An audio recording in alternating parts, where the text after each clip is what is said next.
Bonjour et bienvenue sur notre chaîne Ado TV avec les ados, par les ados et pour les ados. Nous sommes dans Randonnée Lecture et aujourd'hui je ne serai pas seule, je serai avec une copine. Bonjour Marie-Stella. Bonjour Fallon, comment tu vas? Je vais très bien. Ok. Aujourd'hui tu es là pour nous présenter un roman que tu as lu. Ça s'appelle Maïmouna. C'est écrit par un auteur sénégalais. Je l'ai choisi parce que je suis sénégalaise aussi. Donc ne m'en voulez pas. Non, il n'y a pas de problème. Et aussi, beaucoup de gens peuvent le connaître puisqu'on l'étudie en classe de 5e. Je l'ai lu pour la première fois d'ailleurs en 5e. Et j'ai beaucoup apprécié, donc j'ai pas arrêté de le lire. Okay. Donc je voulais montrer ça à tous ceux, pour ne pas que quelqu'un se trompe en cherchant ça dans les librairies, dans les bibliothèques et tout. Okay. Donc c'est la couverture. Chers amis d'Ado TV, j'imagine que vous êtes impatients de suivre le résumé de ce roman. D'ailleurs, je le suis aussi. Ok, Marie-Stella, tu nous fais un résumé du livre? Ce roman d'Abdoulaye Sadji, intitulé Maïmouna, raconte la vie d'une petite fille qui a grandi au village et dont ses objectifs, c'était de se marier à un homme riche comme sa grande sœur. Et auprès de sa mère revendeuse, elle ne trouvait pas ce bonheur qu'elle recherchait tant. C'est dans cette idéologie qu'elle a supplié sa mère jusqu'à son adolescence pour aller à Dakar. Mais comme toutes les mères, sa mère était une mère qui avait des principes. Elle ne voulait pas laisser sa petite fille aller dans la jungle qu'est Dakar. Donc, elle a préservé jusqu'à l'adolescence. Mais à l'adolescence, elle a vu que les désirs de sa fille étaient plus forts. Donc, elle a préféré la laisser aller auprès de sa grande sœur à Dakar.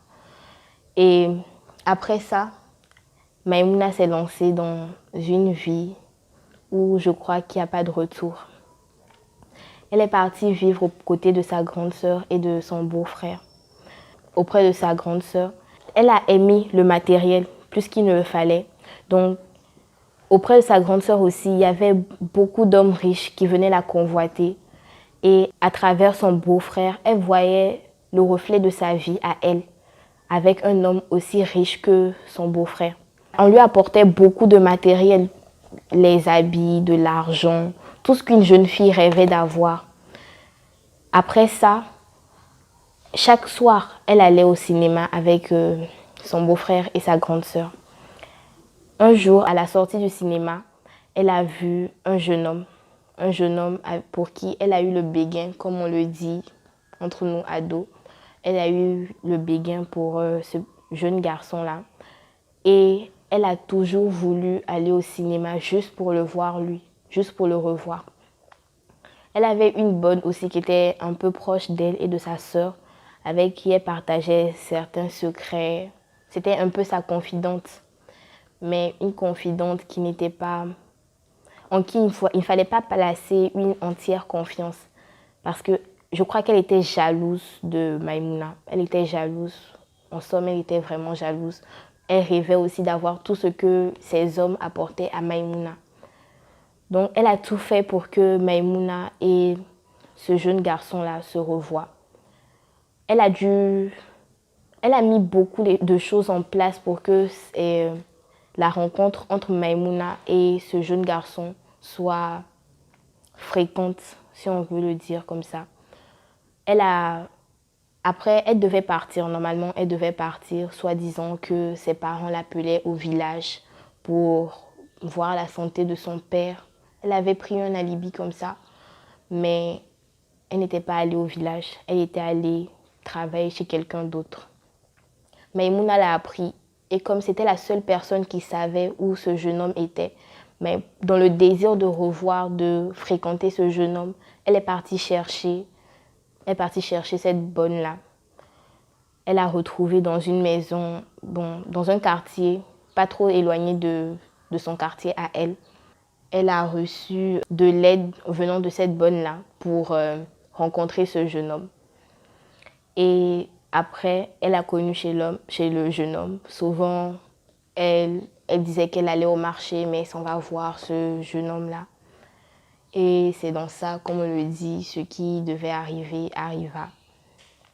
une nuit, elle est passée à l'acte. Et là, elle a eu le fruit de tout ça. Elle est tombée enceinte. Donc, au Sénégal, quand tu tombes enceinte avant le mariage, c'est un peu un sacrilège, vu que la religion qui domine au Sénégal, c'est l'islam. Oui. Alors qu'on sait que ceux qui pratiquent cette religion sont très réservés. Oui. Et on sait que cette religion-là, ça ne blague pas, c'est fort. Et elle a dû partir auprès de sa mère au village. Elle avait parlé de sa grossesse au jeune homme qui l'a enceintée, mais il a dit qu'il allait la marier. Il avait promis de l'épouser pour ne pas qu'elle ait honte devant les gens. Mais elle a dû partir en attendant ce mariage-là, ce soi-disant mariage. Elle a dû partir auprès de sa mère le temps que son fiancé vienne demander sa main à sa mère. Donc, elle est restée là-bas. Et un jour, elle attendait sa lettre jusqu'à un jour. Cette lettre est arrivée. Mais cette lettre ne portait pas ce qu'elle attendait. Pas du tout. Dans cette lettre, le jeune homme lui disait qu'il ne pouvait pas se marier avec elle parce que ses parents ont refusé. Donc, dans tout ça, elle était déprimée. Avec l'enfant qu'elle attendait et tout, elle était déprimée. Et comme si ça ne suffisait pas, il y a une épidémie qui a touché le village tout entier. Donc sa maman l'avait attrapée, d'abord la maladie. Et bon, dans les lieux reculés comme ça, quand il y a ce genre d'épidémie, il y a des gens qui viennent aider. On met ces gens-là en quarantaine et tout. Donc on l'avait mis sa mère en quarantaine. Et après, elle aussi, on a découvert qu'elle était malade. Donc elle a dû partir aussi. Et c'est sur le lit, elle a voulu accoucher, mais elle a perdu l'enfant.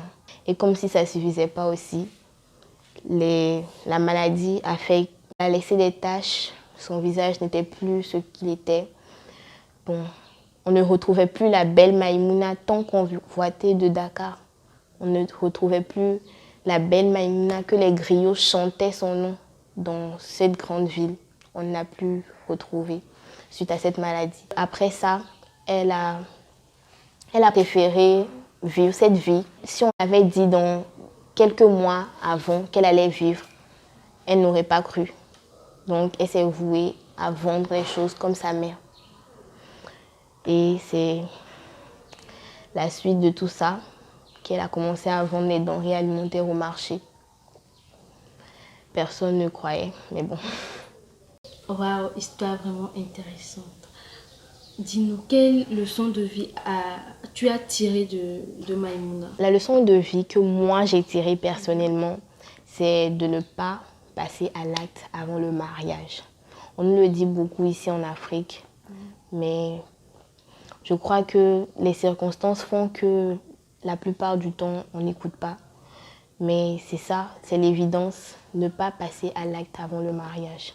Donc, si chacun peut tirer la leçon qu'il veut, bien sûr, c'est un roman, il y a eu beaucoup de thèmes dedans.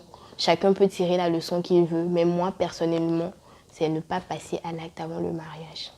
Chers amis d'Ado TV, nous venons d'écouter tous ensemble le résumé qu'a fait Marie-Stella sur le roman Maïmouna. Je vous invite à vous qui avez lu le roman Maïmouna à laisser un petit commentaire. Et vous qui n'avez pas encore lu, je vous invite à dévorer le roman Maïmouna, à savourer chaque partie du roman.